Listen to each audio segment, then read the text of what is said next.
So guys आज मैं गांव आया था क्योंकि आज यहाँ पे एक फंक्शन था तो उसी को अटेंड करने के लिए हम पहुंच जाते हैं गांव।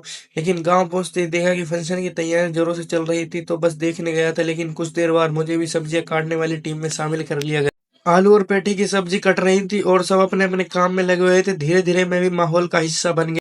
फिर थोड़ी देर बाद मेरे को कैरी भी दे दी गई इनको तोड़ने के लिए, तो इनको मैं तोड़ता हूँ जल्दी। तो थोड़ी बात देखता हूँ तो पंडित जी भी आ चुके थे और वो अपनी रस्मों में लगे हुए थे तैयारी करने में।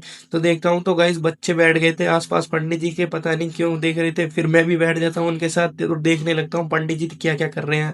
फिर मैं एक छोटे बच्चे के साथ खेलने लग गया, लेकिन उधर रसोई में क्या चल रहा था उस पर भी मेरी नजर बनी हुई थी। बड़ी बड़ी कढ़ाइयों में सब्जियां बन रही थी और धीरे धीरे पूरा खाना तैयार हो रहा। फिर कुछ समय बाद देखा तो पंडित जी ने अपनी कथा चालू कर चुकी थी और सारे लोग आ चुके थे कथा को सुनने के लिए। फिर मेरे को रसोई में बुला लिया था आलू को वो करने के लिए, क्योंकि आलू की सब्जी बननी थी। तो क्या गाइस मैं चला जाता हूँ और वहां पे सब कुछ बन रहा था।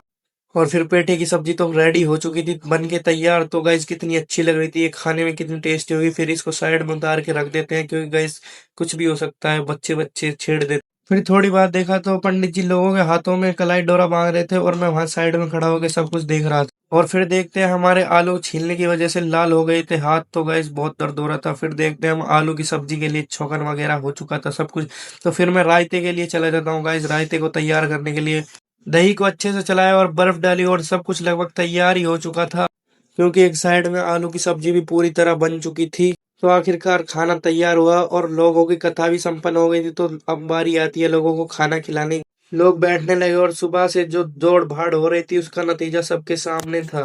पूरे दिन कभी पंडित जी की रस्में देखी, कभी खाने की तैयारी, और देखते ही देखते फंक्शन का दिन कब निकल गया पता ही नहीं चला।